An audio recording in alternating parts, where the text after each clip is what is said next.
샬롬. 1월 23일 목요일 이슬기대 오신 여러분 환영합니다. 우리 암송하고 시작하도록 하겠습니다. 에베소서 6장 18절입니다. 모든 기도와 간구를 하되 항상 성령 안에서 기도하고 이를 위하여 깨어 구하기를 항상 힘쓰며 여러 성도를 위하여 구하라. 한 번 더 하겠습니다. 모든 기도와 간구를 하되 항상 성령 안에서 기도하고 이를 위하여 깨어 구하기를 항상 힘쓰며 여러 성도를 위하여 구하라. 아멘. 오늘 우리가 살펴볼 말씀은 창세기 24장, 마태복음 23장, 느헤미야 13장, 사도행전 23장입니다. 네 본문을 기준이라는 주제를 통해서 살펴보도록 하겠습니다. 창세기 24장은 아브라함이 아들 이삭의 배우자를 선택하는 기준을 보여줍니다. 단순한 외적 조건이 아니라 하나님의 언약을 이어갈 수 있는 신앙적 기준이 중심이 되었습니다. 마태복음 23장은 예수님이 바리새인들을 책망하실 때 사용하신 기준입니다. 겉모양의 경건이 아니라 마음의 진실성, 율법의 문자가 아닌 그 정신을 기준으로 삼으셨죠. 느헤미야 13장은 성전 봉사자들의 몫과 백성들의 의무를 정하는 기준을 다룹니다. 하나님의 말씀에 근거한 공정한 기준을 제시하죠. 그리고 사도행전 23장은 바울이 자신을 변호할 때 사용했던 그 기준들을 보여줍니다. 로마 시민권자로서의 권리와 부활 신앙을 기준으로 자신의 입장을 밝힙니다. 우리가 오늘 마태복음 본문을 좀 더 살펴볼 텐데 마태복음 23장 23절에서 28절까지 본문을 참된 신앙의 기준이라는 제목으로 한번 살펴보도록 하겠습니다. 어, 소위 교회에서 잘 믿는 성도의 기준이 뭘까요? 새벽 기도를 잘하는 사람, 헌금을 많이 내는 사람, 어디든 빠지지 않고 봉사를 열심히 하는 사람, 뭐 이런 뭐 누군가 정하진 않았지만 다 암암리에 정해져 있는 그런 기준들이 있을 수 있습니다. 예수님 당시에도 그런 비슷한 기준이 있었어요. 바리새인들은 그 시대의 모범 신자, 아주 신실한 신자들로 여겨졌습니다.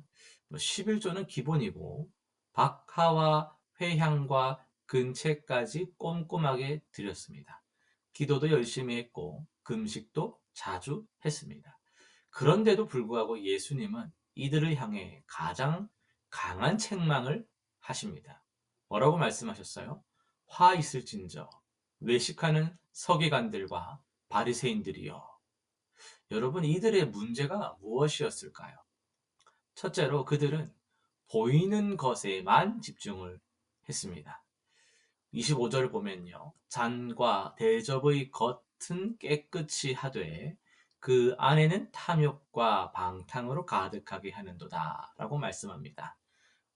이것은 마치 썩은 물이 담긴 컵을 겉만 반짝반짝 닦아놓은 것과 같습니다. 뭐 우리도 이런 적이 없을까요? 예를 들면 교회에서는 막 미소를 지어요. 근데 가정에서는 왜? 이러면서 이제 막 너무 자연스러운 거야. 그만하라고 이러면서 막 편하다고 막 짜증내고 찌푸리고 교회만 이러고 막 주일 예배는 안 빠지는데 열심히 오는데 막 직장은 걸핏하면은 막 그냥 불성실한 모습들이 나오고 또 거짓말하고 기도할 때는 막 눈물 흘리면서 막 절절 막 기도하면서 옆에 이웃의 아픔에는 무관심하고 정말 이런 좀 음, 모순된 모습들이 우리 안에 있지 않느냐라는 거죠. 바리새인들이 이제 그랬다는 겁니다. 또 그들은요 작은 것에 매달렸습니다. 무슨 말이냐면 박하와 23절 보면 박하와 회향과 근체의 11조는 들이되 율법에 더 중한 바 정의와 긍휼과 믿음은 저버렸도다. 버렸도다. 이렇게 말씀하고 있죠. 이게 무슨 말이냐면 텃밭에 있는 그 작은 채소 한 잎까지 계산해서 드리는 것은 좋다라는 거예요. 근데 어, 진짜 정작 중요한 정의와 긍휼은 실천하지 않는다라는 거예요. 그러니까 사소한 것들은 되게 막 내한테 들어온 거 막 11조는 칼같이 탁탁탁 정색 하는데 정작 불쌍히 여기들 마음이 없다라는 거죠. 그러니까 예를 들면 또 우리한테 가져와 보면은 주일 출석은 꼼꼼히 체크를 하면서 그렇지 이 예배 갖고 이 예배 기도를 갖고 뭐 세미나 갖고 뭐 다 체크하면서 설교 말씀을 기억도 하지 못해. 그 말씀이 나랑 무슨 상관이 있는지 물어보면은 뭐 좋았어요. 그냥 끝나버리는 거죠. 교회 봉사 시간은 칼같이 탁탁탁 지키면서 다른 좀 일반적인 약속들도 심지어 또 가족들과 약속은 뭐 깜빡했다 뭐 다음에 만나자 막 이러고 뭐 성경 지식은 막 풍부해요. 근데 그 풍부한 거에 반해서 삶의 변화는 너무 없고 이런 것들이 서기관들과 바리새인들의 모습이었다는 거죠. 또 그들의 특징 하나는 사람의 인정을 구했다는 겁니다. 예수님은 그들을 회칠한 무덤이라고 부르십니다. 당시 유대인들은 무덤을 하얗게 칠했거든요. 사람이 실수로 닿아서 부정해지는 것을 막기 위해서 그렇게 했습니다. 겉으로는 아름답지만은 그 안에는 뭐가 있는 거예요? 썩어가는 시체가 있는 거죠. 그러니까 사람들에게 보이기 위한 신앙생활을 했다라는 그런 표현인 겁니다. 그렇다면 예수님이 말씀하시는 참된 신앙의 기준은 무엇일까요? 앞서 말씀드린 것들을 거꾸로 하면 되는 거예요. 첫째, 내면을 중시하는 겁니다. 보이는 것에만 치중하는 것이 아니라 내면을 중시하는 신앙으로 우리 나아가야 되는 거예요. 잔과 대접의 안을 먼저 깨끗이 하라 말씀을 하십니다. 겉모습의 변화가 아니라 내면의 변화가 먼저라는 거예요. 내 안에 뭐가 있습니까? 탐욕이 있고 참 방탕이 있고 사람을 바라보면서 교만한 마음이 있고 이런 나의 내면의 문제를 먼저 다루는 것이 중요하다는 것이 예수님의 기준입니다. 둘째는요. 본질을 추구하라는 거예요. 겉에 있는 거 하느라고 시간 다 쓰고 정작 중요한 본질 놓치지 말고 본질, 정의와 긍휼과 믿음 이것이 율법을 주신 그 목적이면서 더 중요한 것들이라는 거죠. 형식과 의식도 중요합니다. 그런데 그게 본질이 될 수는 없다라는 거죠. 마지막으로 균형 잡힌 신앙입니다. 이것도 행하고 저것도 버리지 말아야 할지니라 23절에서 말씀하셨잖아요. 내면과 외면, 형식과 본질, 말씀과 행함 이게 어느 극단으로 가면 안 되고 이게 조화를 이루어야 되는 거예요. 우리나라의 모습에도 이런 극단의 피해 사례가 많잖아요. 뭐 우 아니면 좌고 남 아니면 북이고 다 이거 뭔가 완전 확실하게 안 정하면 인생이 큰일 나는 것처럼 엄청난 이런 극단에 우리는 많이 치우칠 때가 있다라는 거죠.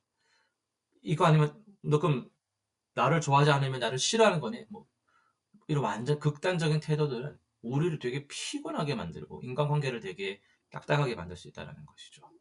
죄는 우리가 딱 단호하게 막아야 되지만 그 외의 비본질에 있어서는 균형 잡힌 신앙생활이 중요하다는 거죠. 실천상 세 가지 정의해 보겠습니다. 첫 번째는 나의 신앙생활에서 겉과 속이 다른 부분은 무엇인지 정직하게 점검을 해보자라는 겁니다. 뭐 다른 사람하고 나누는 게 어려우면 혼자서 해보는 거예요. 내가 봐도 내가 이런 건 좀 약하네 이런 거죠. 두 번째, 오늘 하루 적어도 한 번은 긍휼히 여기는 그런 삶을 실천해 보는 거죠.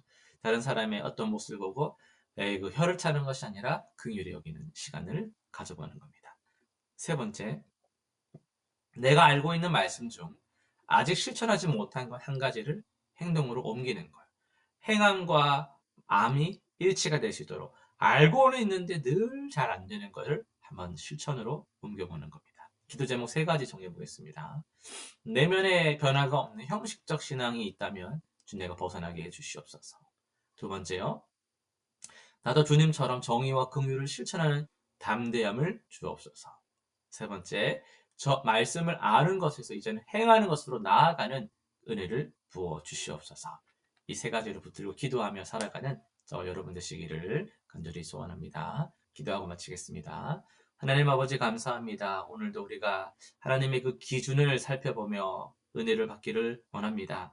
우리 삶 가운데서 나의 기준은 참 많은데 주님의 기준을 내가 과연 지켰던가를 돌아보며 회개하게 하시고 주님의 말씀을 따라서 내면부터 우리가 그리고 균형 잡힌 신앙생활로 주님 보시는 그 삶을 우리가 잘 살아갈 수 있도록 은혜 내려 주시옵소서. 위선자가 되지 않게 하시고 긍휼히 여기는 그런 상처 입은 치유자가 되게 하셔서 우리가 용서받은 것처럼 우리 모든 자들을 용서하며 품을 수 있는 그런 포용력 있는 신앙을 배워가게 하여 주옵소서. 감사드리며 예수님의 이름으로 기도드립니다. 아멘.